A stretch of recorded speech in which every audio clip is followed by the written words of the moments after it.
Hello everyone, welcome back to my channel. Today we will talk about rhinosinusitis, sinusitis, or simply a sinus infection. We're gonna diving into this topic by discussing first brief anatomy, what is rhinosinusitis, the etiology, how to diagnose rhinosinusitis, the symptom and sign, how to treat, and finally, the possible complications.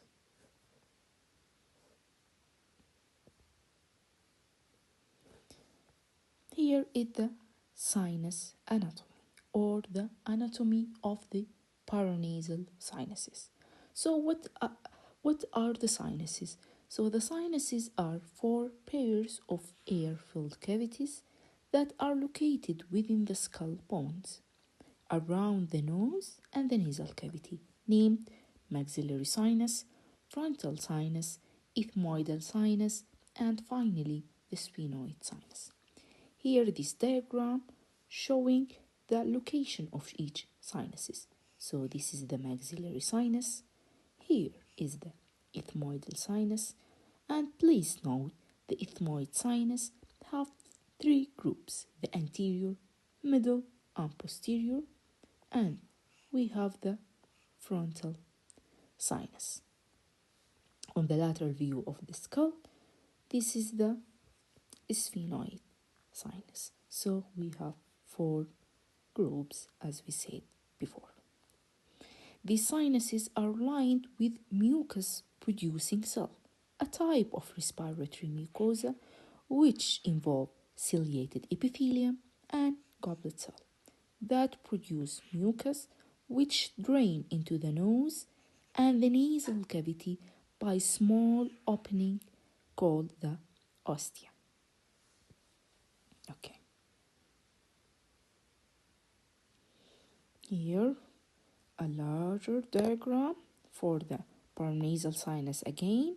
As we said, this is the maxillary, ethmoid, frontal, and here the sphenoid. Each of these four sinuses drain into nasal cavity by specific opening, as we said, called ostia.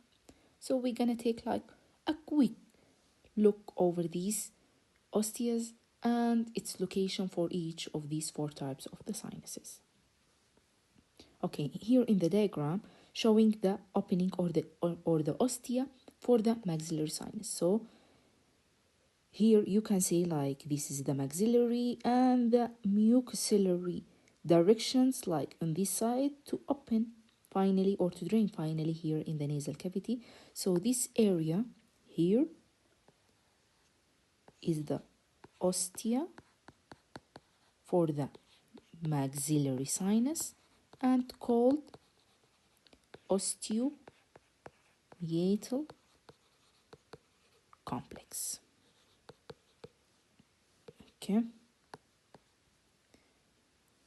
For the frontal sinuses, it just like as it appeared here, finally will lead to the nasal cavity here, and it is not actually a sinus, it's not actually an ostia, it's like a duct called frontonasal duct. This is for frontal.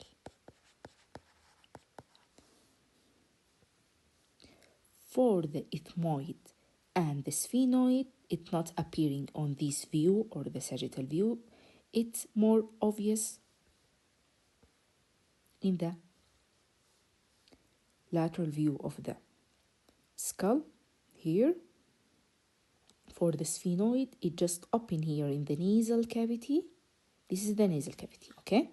The nasal cavity, as we know, we have terpene called the superior, middle, and the inferior. For the sphenoid, its ostia just lie in this area. It's exactly here. The darkness here. This is the ostia for the sinus. And this ostia called sphenoethmoidal recess. This is the opening for the sphenoid. Regarding the ethmoids, as we said, we have the three groups, anterior, middle, and Posterior, it's not very obvious here in these diagrams. We can simplify it in just like the anterior and middle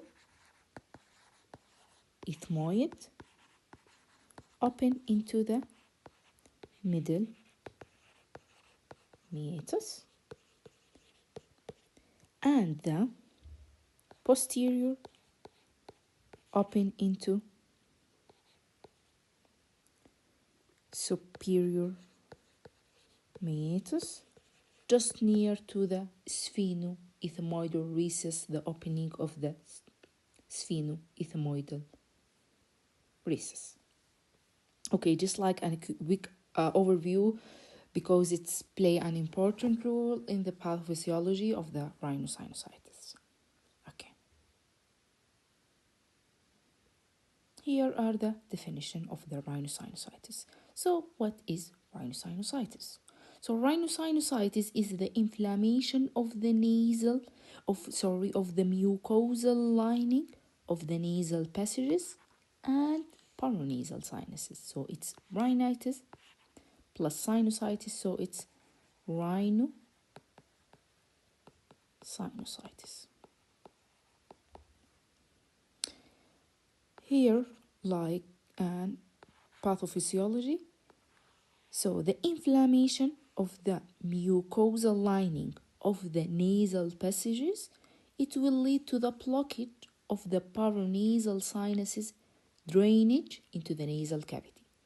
So, inflammation, so swelling of the mucosal lining lead to the obstruct of the ostias, which is opening of these paranasal sinuses into the nasal cavity.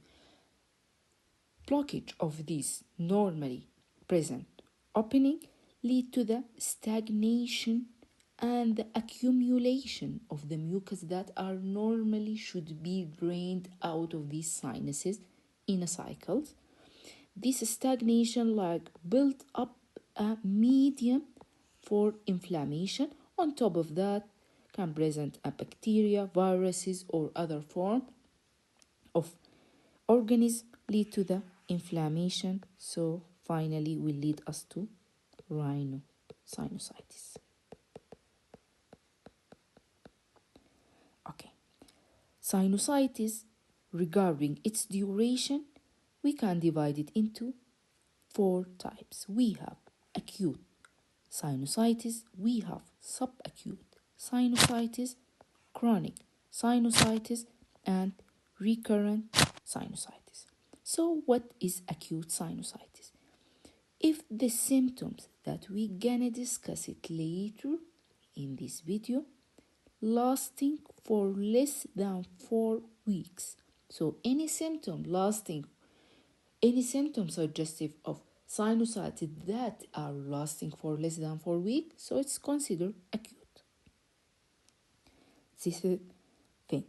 Another thing is the subacute sinusitis. If the symptom presented for more than 4 weeks but less than 12 weeks, this is subacute sinusitis. Chronic sinusitis, if the symptom persistent for more than 12 weeks, this is the chronic sinusitis.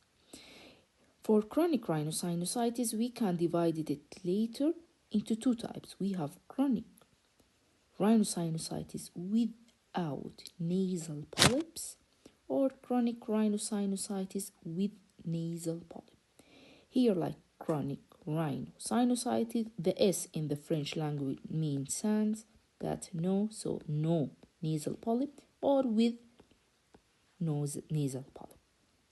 Recurrent sinusitis, if 4 or more episodes of sinusitis occurring in each ear, at least each of these episodes lasting for more than 7 to 10 days. Okay.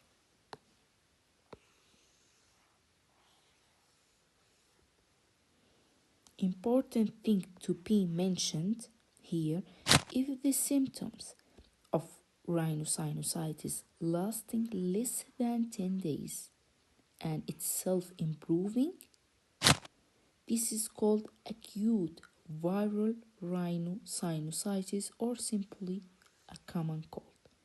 Because in subsequent slides, we're gonna discuss the differences between viral, bacterial, and chronic rhinosinusitis.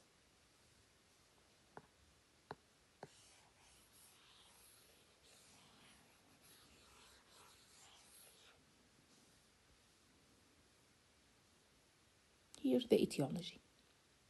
Regarding the etiology of rhinosinusitis, we can divide it into infectious causes and non-infectious causes. Regarding the infectious causes, we're gonna divide it into three, either bacterial, viral, or fungal. The most common causative organisms are the viral, can be rhinovirus or influenza virus. For the bacterial, and this is an important point and commonly asked at the exam setting, what is the bacterial causes of the sinusitis? So, not to forget the three causative organisms, Streptococcus pneumoniae, Haemophilus influenzae, and Moraxella catarrhalis. For the fungal causes, it's rarely to be happened and especially in immunocompromised patients. Okay, this is for infectious causes. For non-infectious causes, could be due to allergic rhinitis or presence of the nasal polyposis or structural abnormalities like deviated nasal septum. Here in the nasal cavity, we have the septum just at the middle. If any deviation to either side could lead or precipitate to sinusitis or any form of dental infection, especially of the upper jaw, or exposure to the irritant like smoking or pollutions. In a patient, we see clinical features of rhinosinusitis, symptoms, and signs. In all these features, we have commonly four encountered symptoms that are commonly occur. Another symptoms that can occur in a special situation. So, one of the most important features is the presence of the nasal obstruction or nasal congestion, nasal discharge or rhinorrhea, either anterior or posterior. Anterior nasal discharge is simply a watery or anterior nasal discharge, either watery or purulent, depending on the causative organism and the type, from the anterior nasal opening, or posteriorly just behind the throat, called post-nasal drip.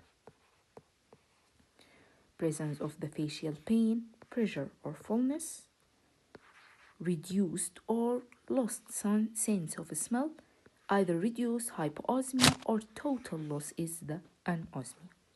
Another symptoms like cough, especially at night, and usually occur secondary due to postnasal drip, fever, especially in case of bacterial causes, presence of ear pressure or pain due to congestion that could lead to the swelling or affection of the eustachian tube that connect the middle ear cavity to the nasal cavity. Other symptoms like headache, dental pain, halitosis, or general fatigability, or other features of complication as we're gonna discuss it later. Here are like quick overview of the signs that could be seen on examination, like mucosal edema, or presence of purulent nasal discharge, or tenderness over the affected sinus area. Other feature that can be seen in the case of chronic rhinosinusitis, either presence of soft tissue masses or nasal polyps, in case of chronic rhinosinusitis with nasal polyp, or edematous nasal mucosa, or thick purulent nasal discharge in case of the endoscopical examination. Here an important point to be mentioned: how to diagnose a case of the sinusitis. Sinusitis or rhinosinusitis is mainly a clinical diagnosis based on the history and examination finding. Okay, so no routinely rule of imaging or microbiological testing. Just we gonna discuss the situation that may need using of imaging or microbiological test. So as we said, no, not routinely needed in cases of uncomplicated acute rhinosinusitis or even not complicated chronic rhinosinusitis. So what is the role of imaging? The imaging usually used in the case of sinusitis is the CT scan and used in three cases. We have if there is a suspicion of the complication or if there is failed maximal medical therapy or if there is any plan of surgical treatment.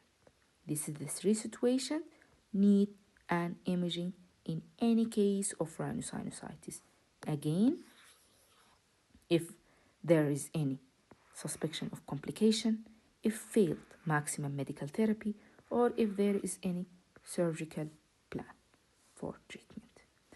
Microbiological testing, cultures and sensitivity, not routinely used unless if there is also a complication and usually in case of the refractory chronic rhinosinusitis. Okay. Here important thing we have to say and discuss in case of the signs of sinusitis. So generally here sinusitis, as we said, we divided it into acute and chronic. Okay. The acute itself divided into two, either due to viral, and as we said, it's usually less than 10 days, and usually it's self-resolving. This is the viral. Other is the bacterial. Usually more than 10 days, and we're gonna discuss the specific finding beside the duration.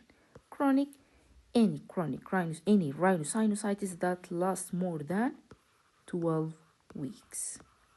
And also we divide it into chronic rhinosinusitis without nasal polyposis or chronic rhinosinusitis with nasal polyposis. Okay, here in this showing that acute bacterial rhinosinusitis, as we said, any rhinosinusitis that lasting more than 10 days suggested more toward bacterial. Beside, if the symptom worsened after initial improvement, is an important term is called double sickening. Simply, double sickening mean if there is worsening of the situation after initial improvement. For example, if the patient develops symptom and signs of rhinosinusitis like nasal blockage, nasal discharge that lasting for 5 days and it's improved. After the day 10, the symptom is coming back again, plus presence of the fever, presence of general fatigability. In this case, we said it a double sickening, and it's suggestive of the bacterial cause. Other thing is the presence of the high fever from the start or facial pain in the early course of the disease, be suggestive of the bacterial rhinosinusitis. So again, in briefly, how to know that is a bacterial? If symptom more than 10, number 1. Number 2, if there is like double sickening, or if the symptom suggestive of bacterial like high fever or facial pain from the start. Okay, for chronic rhinosinusitis, beside the symptom, as we said, it's more than 12 weeks, we have like an evidence in clinical examination, like the presence of the nasal polyps or mucopurulent discharge in nasal endoscopy, or in case of we need CT scan. We can see like mucosal thickening or obstruction of osteomeatal complex, the ostia that are specific for maxillary sinus, or either presence of soft tissue densities, the polyps, or either no polyp, depending on the type of the chronic rhinosinusitis. Okay. Here we going to discuss an important side for the rhinosinusitis, how to treat rhinosinusitis. After we know each type of rhinosinusitis, the viral rhinosinusitis, bacterial rhinosinusitis, and chronic rhinosinusitis, because each one has a specific points in treatment. So here, the chronic rhinosinusitis, we divide it into acute rhinosinusitis. This is the viral one. We have acute bacterial rhinosinusitis, and then the chronic rhinosinusitis. So regarding the acute rhinosinusitis that lasting less than 10 days and it's self-resolving, so this probably a viral. No need for antibiotic in treatment, only a supportive measure. The supportive measure consists of saline nasal irrigation, intranasal corticosteroid for symptomatic relief, beside analgesic oral like paracetamol or NSAID, encourage hydration, plus short-term of topical nasal decongestant. This is in case of the viral rhinosinusitis. For the bacterial one, as we said, that the thing that lead us or suggestive of more for bacterial is the duration more than 10 days, or the presence of the fever, facial pain, or the double sickening, worsening of the symptom after initial improvement. So here, beside the supportive measure as we discuss it here, we have to add antibiotic course. The first line antibiotic usually used as empirical is amoxicillin clavulanic acid, and usually from 5 to 7 days in adult, longer courses from 10 to 14 days for pediatrics. Okay, beside the supportive measures, as we said, like saline nasal irrigation, intranasal steroid, oral analgesic, hydration, and short-term of topical nasal decongestant. Okay, for chronic rhinosinusitis, the treatment we divide it into medical treatment, and some cases we have to add like surgical intervention. We're gonna add this situation that needs surgical intervention. So for the medical therapy in case of the chronic rhinosinusitis, we have intranasal corticosteroid, which is the mainstay here for reducing inflammation, beside saline nasal irrigation. And some cases we need short course of oral steroid in case of chronic rhinosinusitis with nasal polyps. So case of polyp, we probably need a short course of oral steroids. This is regarding the medical treatment. So, one of the indication for surgical intervention is the failure of medical treatment beside other indications. We're gonna discuss it here.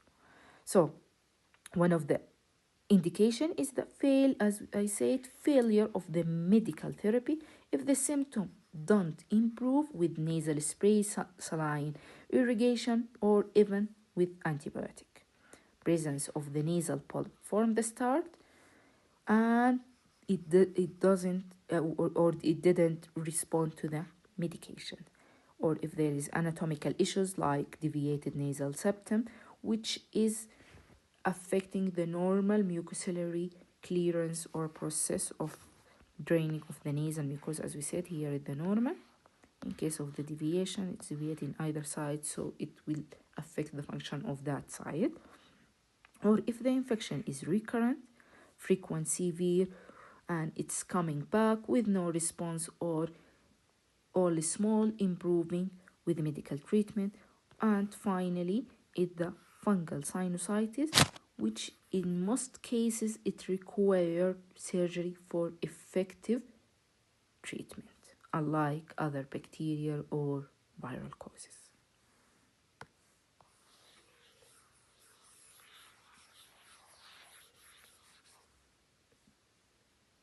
Finally, what is the possible complication can occur in a cases of the rhinosinusitis?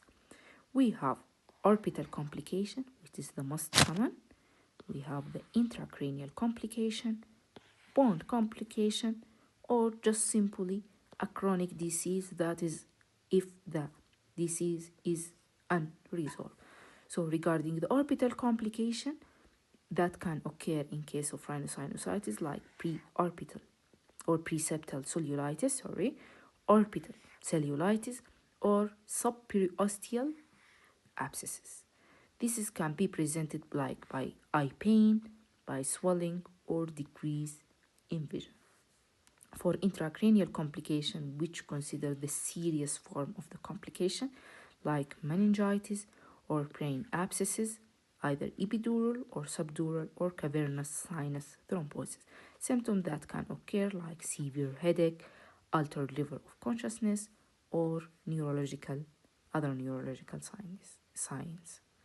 For bony complication are the infection of the bone like osteomyelitis or abscess of the frontal bone.